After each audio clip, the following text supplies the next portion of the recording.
Think you're good in Tengu? I'm hosting a WCQ in affiliation with TenguFormat.com August 2nd. One invite will be awarded per 25 entrants.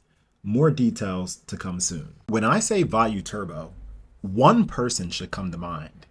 Mercenary, the Ultimate Time Wizard Houston champion with Vayu Turbo, also known as the inventor of the deck itself.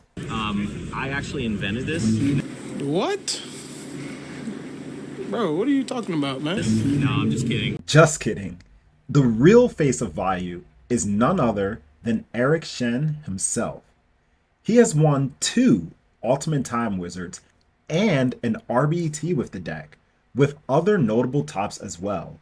He's arguably the best player in Edison format. However, more than just an outstanding player, he's also the innovator behind the Sizzle 41, the Vayu build that has taken Edison by storm. I took a lot of, all right, at least I got to give a lot of credibility or credit to Eric Chen, Sack Phase. Used a lot of his ideas. I think that he's done a great job refining it. Lo and behold, the Sizzle 41. If you're unfamiliar with why he chose to play certain ratios, or just want an insight into his mind as a Vayu player, I highly recommend checking out his channel, Sack Phase. Now, while the Sizzle 41 is tried and true, it raises an important question. Has Vayu Turbo been solved? When meta decks evolve, it's usually a slow burn, but every so often, those small, incremental changes stack up, and boom, suddenly the whole format shifts. Let's hop in a time machine and take a look at Matt Kalinda's deck, the one he piloted to win the very first UTW Ultimate Time Wizard in Raleigh, North Carolina. In those early Vayu Turbo days, builds were a little different. Reaper was the go-to over Necro Gardener. Royal Pression often found a cozy home in the main deck, and Gores sometimes included, sometimes excluded. But perhaps most shockingly of all, Deck Devastation Virus was sided, not mained. If you know, you know. Oh, and there was zero sign of Chaos Sorcerer or Return from a Different Dimension.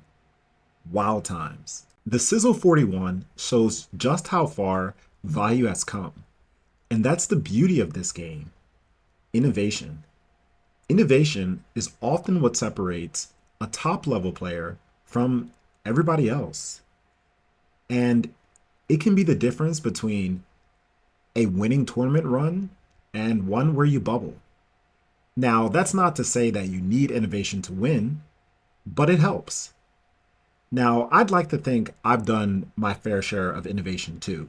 At Peak Beak 8, I got top 16 with Vayu Turbo, main decking the one and only Card Destruction, because I thought it was a pro call. But it gets better. At YCS Anaheim, I placed 3rd with a spicy Vayu Turbo build full of techs, such as Shura, Icarus Attack, Cold Wave, and the also controversial Lyla. Now that I've explained my credentials with Vayu Turbo, let's dive into my thoughts about the state of Vayu Turbo. Let's talk about Caius, the unofficial boss monster of Edison format. This card does everything. Need removal? Check. Want to banish a set monster? Check. Want to ruin a Synchro's day? Check. Need a soft answer to Gores, the card that haunts Vayu Turbo players in their sleep? Also, check. Caius is the Swiss Army knife of Vayu Turbo. But if it's so great, why is there even a debate? Well, here's the thing. It's not about if you play Caius. It's about how many. Despite Oscar Zelaya's impressive second place finish at YCS Indy without Caius. The consensus today is clear. You play Caius, but just one or two. Two often feels clunky, especially in a deck like Vayu Turbo, where momentum is key. A dead Caius in the hand is the duelist equivalent of drawing two bricks and then offering your opponent a handshake. Even top players like OG99, who won RBT Maryland, and Simon, the undefeated Swiss national champion, have moved to one Caius in the main deck. And honestly, that's the sweet spot. Yeah, I felt that two Caius and a Chaos Sorcerer was too cloggy. It's one of the reasons why I cut down on one Caius. I think you should play either one Caius and one Chaos Sorcerer or two Caius. But if you play three, it's gonna be a little bit too much because they're gonna be dead sometimes. Also, on the topic of Caius, because you're now like the third person I've heard kind of low-key shitting on Caius a little bit as a cuttable card or just like not wanting to play two of it and all that stuff. So what's going on with Caius? Is he just not feeling as great lately? Like, I always want to see one. Seeing two really sucks. So you do the two you play the two to play C1. But like there are matchups where like I sided out the Caius like against GBs, I sided out both Caius. So like now that GBs are on the rise, Caius is definitely worse. Against frogs, Caius is like hit or miss. Yeah. It's hard to like you're not really gonna keep a monster on the board against frogs. And like it's really good in the Blackwing Vayu matchup, but in a lot of other matchups, I'm kind of just like, I kind of like cut this card a lot. And I play Vayu Turbo. All right, gotcha. Let's get into it.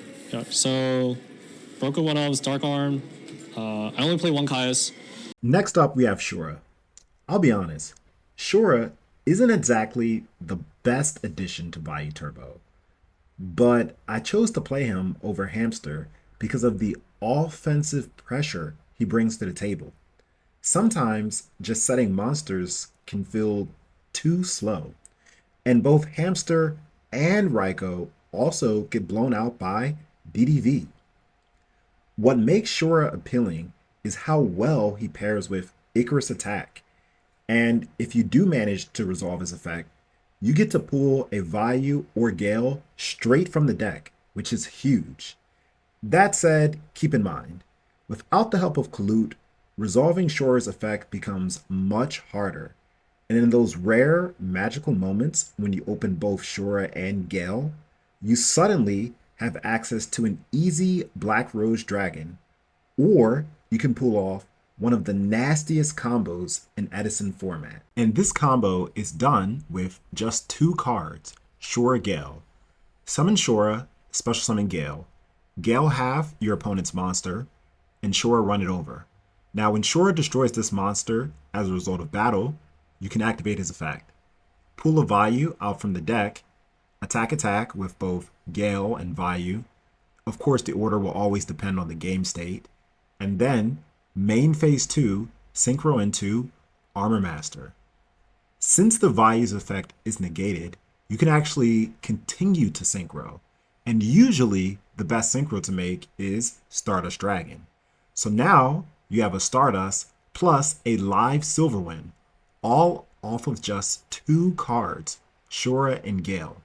And while this combo might not seem practical, I actually pulled it off in my top 8 match against Lightsworns at YCS Anaheim. And after I resolved this combo, my opponent couldn't come back.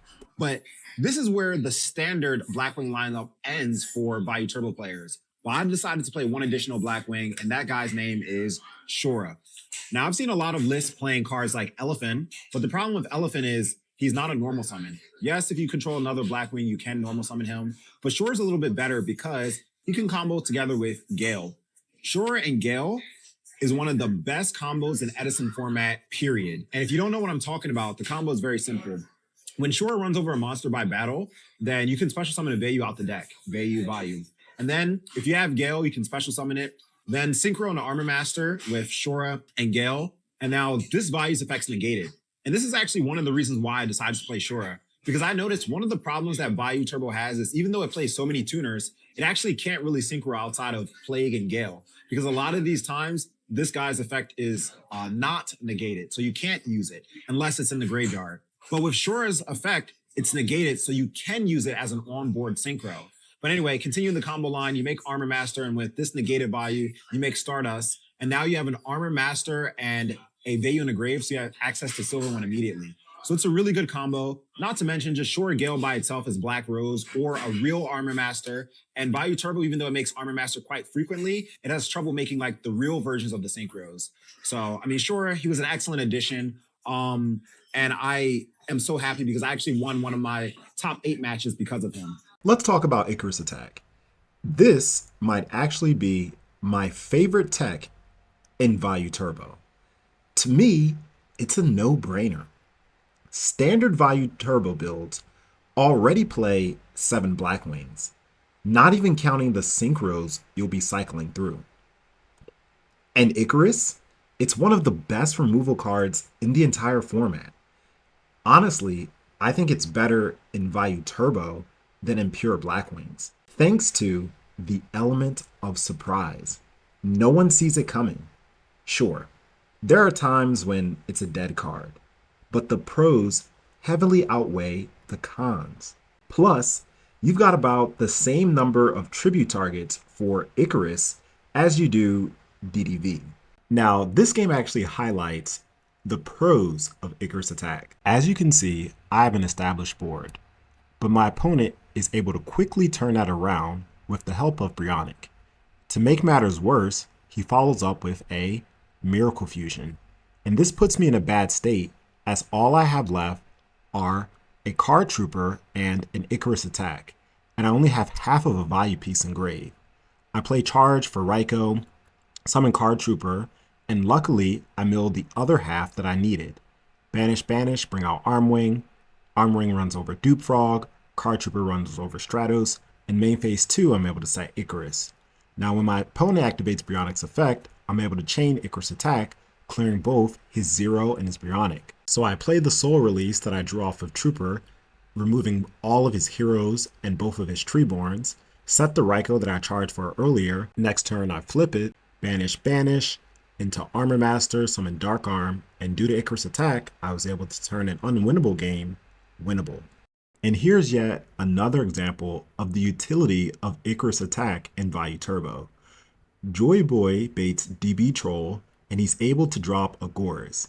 And Gorz is known to cause issues for Vayu Turbo. Not to mention, Joy Boy also follows up this with a Consecrated Light.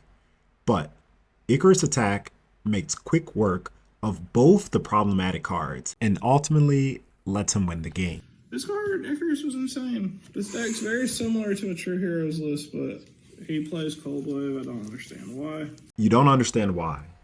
Well, let me explain a bit about Cold Wave. This card is near and dear to my heart.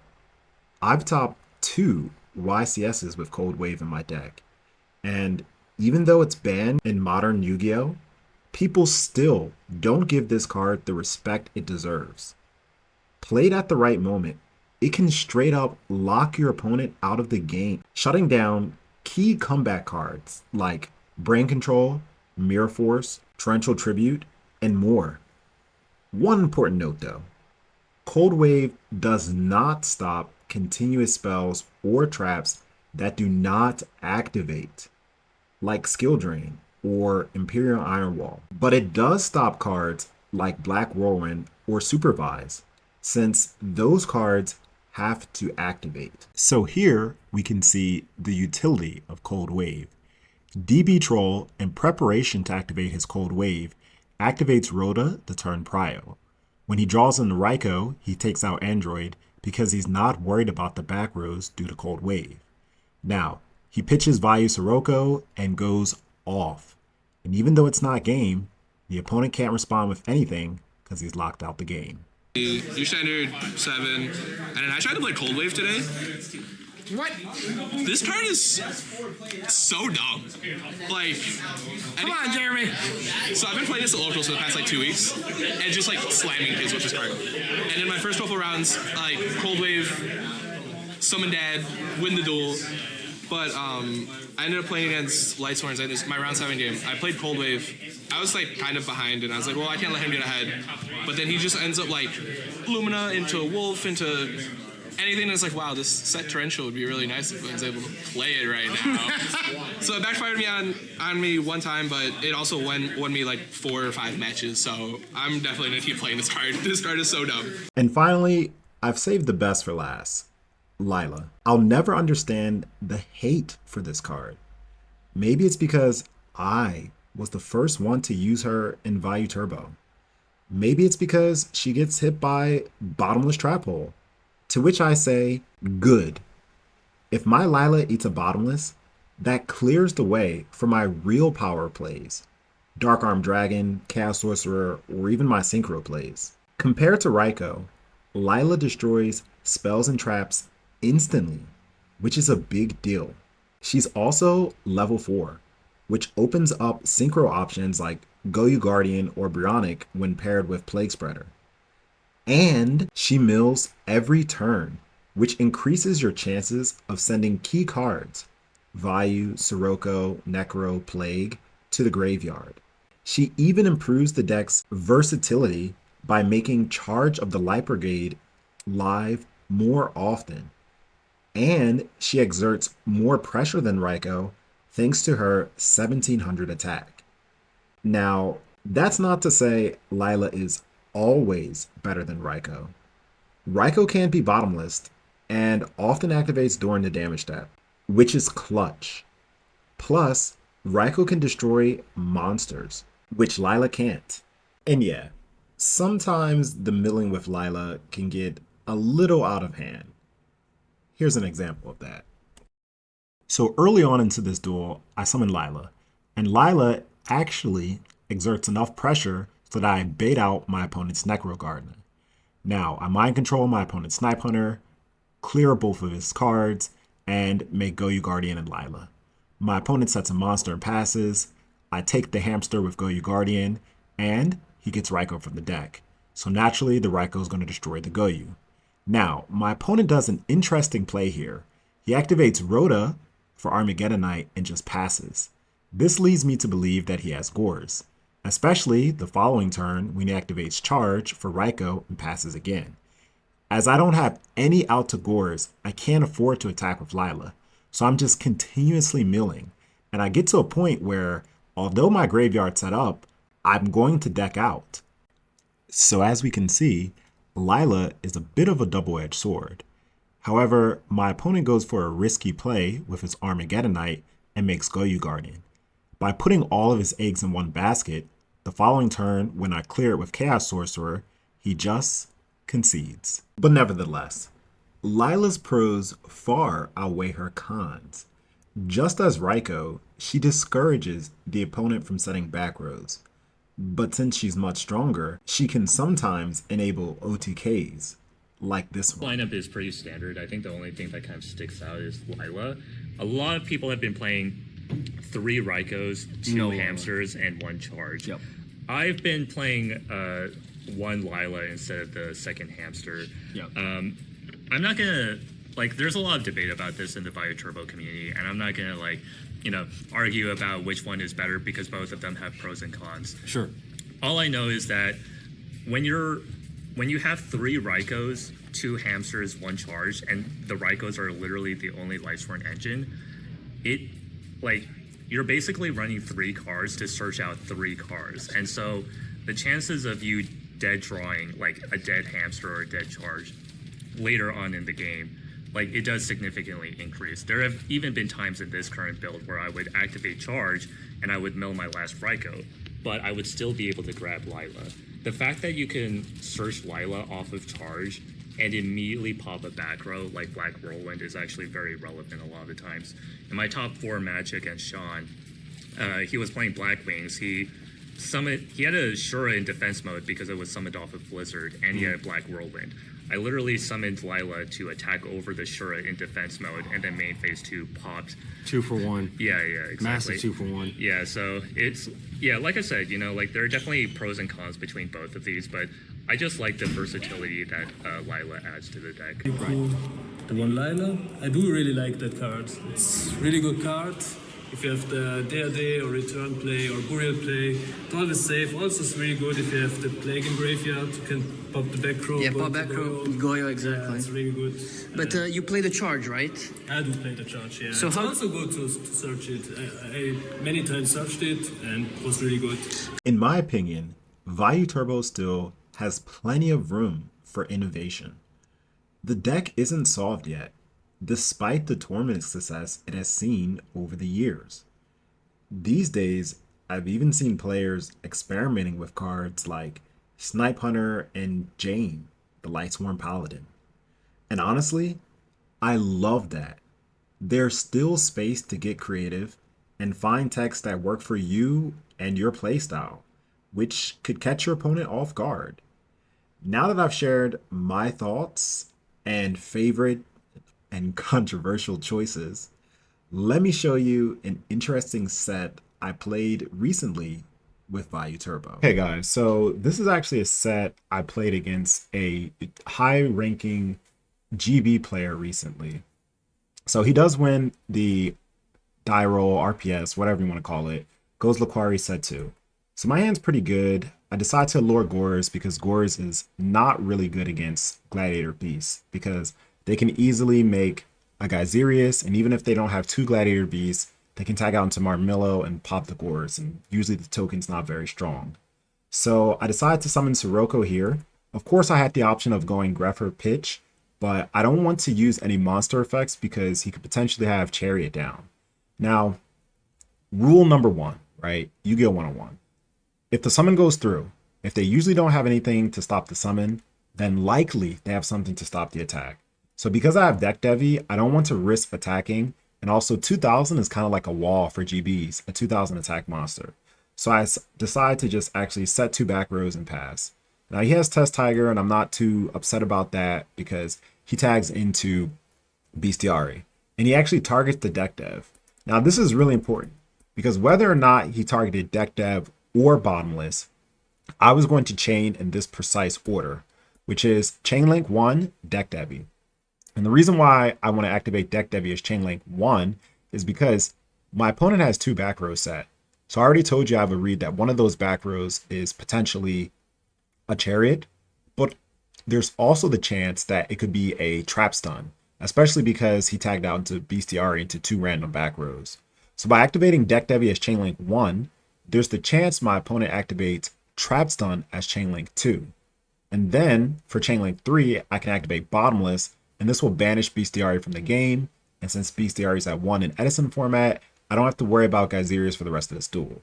However, when I activate this, he actually has no response, so he puts it into the graveyard, and I chain Bottomless Trap Hole. Now, when I chain Bottomless, he actually shows me that he has Book of Moon. So he books it, and then it gets destroyed because of Deck Devi. So I get to see both of the cards in his hand, and I see it's just 2 Gladiator Beasts.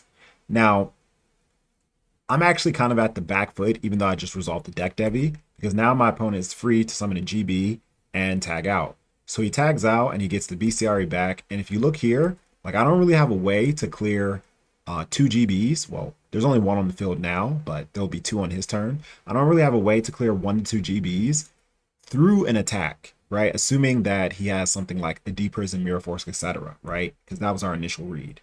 But I do draw into the space, which is like quite good. I go evens odds, and what do you know? Actually, I hit the Deep Prison. So now I summon Greffer. He actually asks if I'm going to use priority, and then I say no.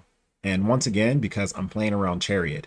So my plan was to attack over the quest, and then main phase 2, activate Dark Greffer's effect. But unfortunately for me, he has Book of Moon, right? Now he draws into Gores, he's still under Deck Devi, and Gores is a godsend against Vayu Turbo. So I have a monster in defense, my opponent drew Gores, so I'm in a really bad spot, and now he's going to summon the second GB, which was Bestiari. He tags out, or contacts fusions rather, into Geyserius, and tags into Laquari and Rediari, banishes my Sirocco. Now my graveyard is like kind of dead, but all hope is not lost because my opponent doesn't have any back rows, and I know fully good and well what his hand is because he's under Deck Devi. So now I'm actually able to go for a Go You Guardian play. Now, it's very important. I do not take the monster. And the reason why I don't take the monster is because if he summons a GB and he attacks, then he'll tag out into Marmillo, and then I'll be in trouble. And although I do have prison, he'll have 2 attacks, so I'll lose my whole field. So he draws into another GB, which is great, and he chooses not to set it. So now this is perfect. Now this time I actually decide to take the GB because I'm actually playing for a future turn. As you can see, I drew Return from a Different Dimension here, and 3 plus 2 is 5, and I'll show you why that's relevant quite soon. Now it could have been really bad because now he's no longer under deck Devi. It could have been really bad actually if he drew Heavy Storm at this point, but thankfully he didn't. So he attacks here, and I go prison because I don't want him to tag him to Marmillo, and I go return. And now when I return, the reason why I took this Ready Ari is because I can actually make Catastor here. And the reason why Catastor is relevant is because now I can completely play around his Gores. How? Well, first I attack with 27. And the reason why I attack with 27 first is because when he drops Gores and the Gores token, I can clear both. How? Because the token is light. And I think my opponent like briefly forgot about that, which is why he did the stat changer here. But anyway, it's all good. I just reminded him, Catastrophe effect. So now the token's gone. And of course, Goyu Guardian can beat over Gores. Now, there's an argument here to actually not take the Gores and main phase 2, summon the Armageddon Knight and send Necro. But the reason why I took the Gores is because I have so many monsters on my field that one tag out into a Marmillo is actually not going to make or break the duel. And if he does summon Marmillo, assuming he doesn't have like a broken trap that he draws for turn, I'll be able to kill that Marmillo and it's out the game, right? It's really hard to recycle Marmillo with the current game state that he's in. So I decided to take the Gores, swing direct for 2000. I already attack with Goyu Guardian, so end phase, those guys both get banished because of return. So he summons this GB, and just like I expected, he does indeed tag out into Marmillo. So Marmillo hits the Goyu Guardian, which is fine because I have 2 really big monsters. And like I said, as long as that back row is like not anything crazy, like I'll be good. So actually here I need to do a game assessment. So we look here, and he doesn't have any of the major trap cards gone, i.e. Mirror Force and Torrential. So these are 2 cards that can completely like turn the game around. However, both Mirror Force and Torrential are one-ofs. So actually I have a read that that back row is prison. And with my current board, I can't play around prison. So I decided to actually summon the Army Knight and send Necro. Because by doing so, it softly plays around Torrential. Because if he goes Torrential, then he summons GB, then I'll just Necro the GB attack, and then I can beat over the GB likely with Dark Grepher, right? So I go for this play, I send the Necro, and he concedes. So that was game 1. Now, game 2, my hand's like quite good. And if you notice, I have an interesting card in my hand, which is DD Crow. I personally believe that DD Crow is like amazing against GBs, but it depends on the build, right? Certain variations of GB, like i.e. the ones that don't play Prisma, it's not the best against, but against the builds that play Prisma, it's pretty good. And even if they don't play Prisma, you can get some value out of it because they often tag into a quest and, you know, Darius, cards like this. So DD Crow, it's really, really good. So he sets 2 back rows and he passes. He does shoots me, which is a shame because my hand's really good. But part of what makes a hand good is the element of surprise. And the fact that he sees everything means like now he can play around my hand perfectly, right? And I lost Dark Arm, which is obviously like a power card. But I'm chilling because I've access to Stardust when he summons a monster. And Stardust is like a godsend against Gladiator Beasts, right? So I set Torrential, it gets Dust. So at this point, I'm open to a GB attack. But I mean, he clearly doesn't have one or else he would have summoned. So he just sets a back row, 2 back rows and passes. I can't really do anything with the hand I have now. I could have summoned Gale and went for damage. But once again, I'm thinking Stardust because Stardust is actually going to be the key to victory. So he draws into a GB, Marmillo, and I take 800. He tags on to Lucari, sets another back row. So like now he's like comfortable because I'm sitting behind Lucari in 3 back rows, or 4 back rows rather. And on my turn, I draw into another monster, which is not good. So what I need more than anything is like Spell and Trap Destruction, MST, Heavy Storm, Cold Wave, Dust Tornado, anything, but I don't have that. So I have to play with the cards that I have. So he knows that I have Sirocco, right? And I don't want to summon Sirocco because that would use up my normal summon. I'd rather special summon Cyber Dragon and like bait out some of his back rows, Bottomless or Prison. And then main phase 2, I can go into Stardust, right? So I do just that. I special Cyber. I attempt to crash. He does have the Prison. main phase 2, I go summon Sirocco, ask him if it's good. He says it's good. I special Gale. He asks for Prio, and I say no. Because if you notice this game, I haven't used any monster effects, and I need to play around Chariot, right?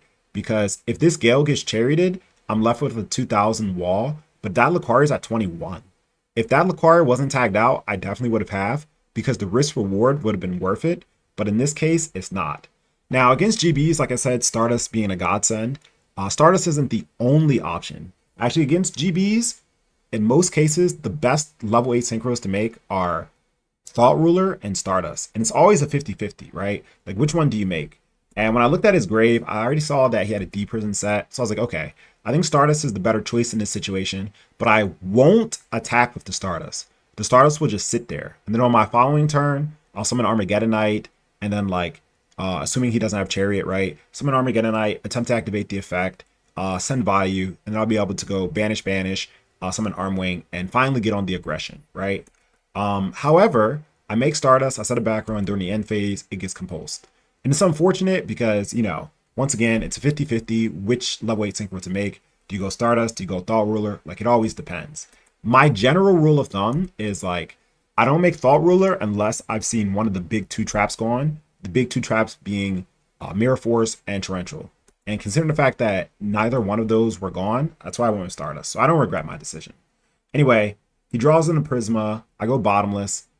He knows I have Bottomless because of the Dust Shoot, but I just can't afford to take any additional pressure at this moment.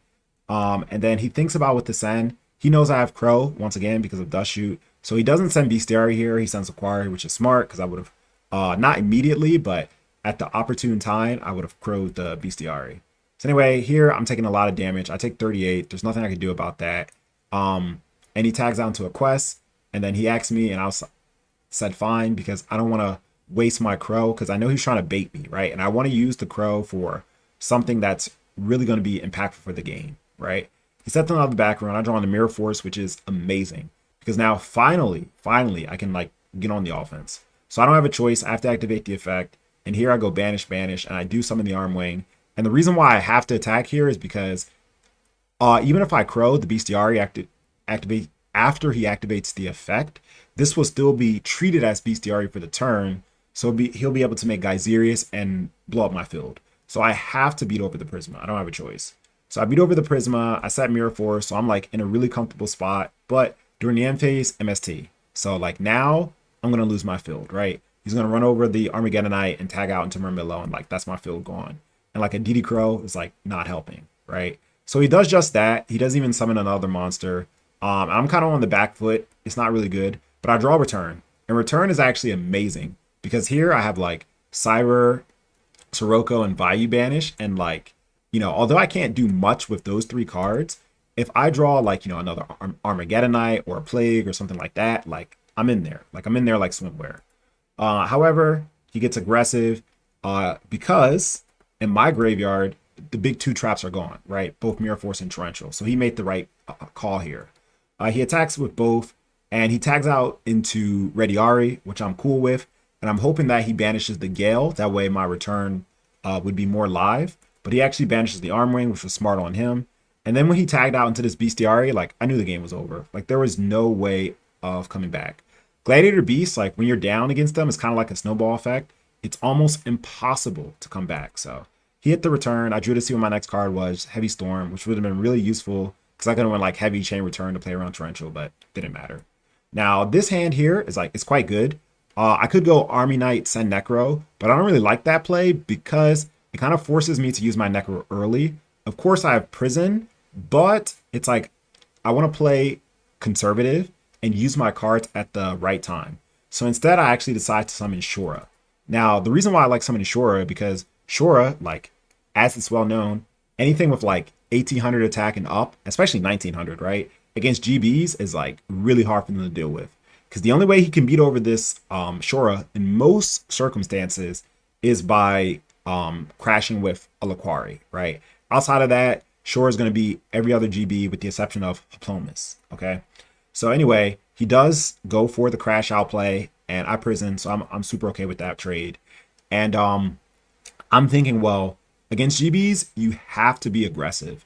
And I really want to summon Card Trooper here But Card Trooper's a liability because it's just going to get ran over, and I don't really have any protection traps. So instead, I decide to summon Army Knight and send Necro.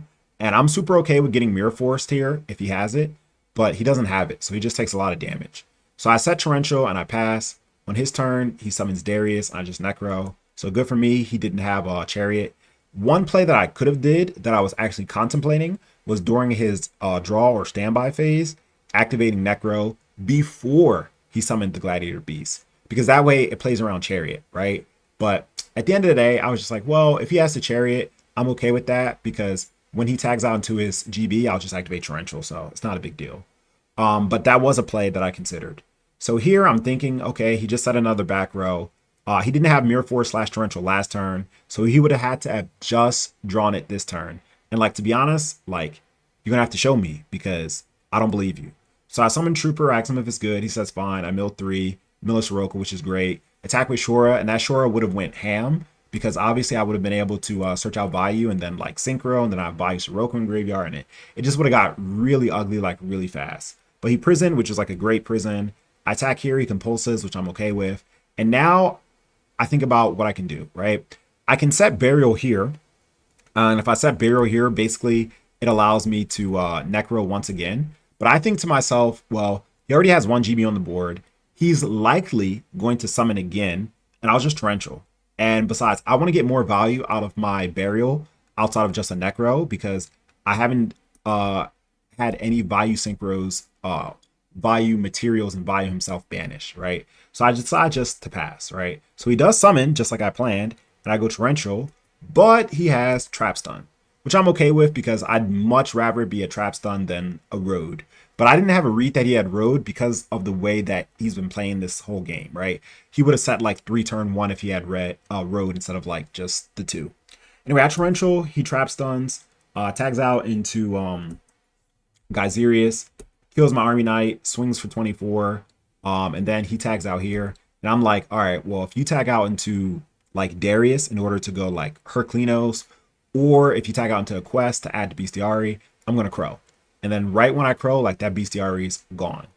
But actually, he didn't. And I would have even Crowed during the end phase too if he set back rows, because I don't want him to set Chariot and then like I attempt to Crow the Bestiari and then like he goes Chariot, right? But since he didn't set any back rows, I was like, okay, I can just keep this Crow for later. So I'm looking at my graveyard and I'm like, okay, I need this charge to pop off because if I can mill a Vayu, then I can go like activate the Burial, put back Sirocco, and also put back Necro, and then make Armwing. And then with the charge, I can charge for Lyla. Once again, showing Lila's like versatility because, I mean, I can't charge for Reichland in this situation. Anyway, charge for Lyla, and I can run over both monsters. And then having like a 17 Lyla behind like a Necro, which means he can't even set any back rows because if he attacks, I'll just Necro. Plus like Armwing, and he have no monsters, puts me in a really strong position. So I go for the charge. I mill double Vayu, which was like sacky as hell. Granted, once again, I haven't seen a single Vayu all game, so it's like quite high that I do mill a Vayu. And I go Burial, and I put 2 materials back in. Well, Necro and Sirocco.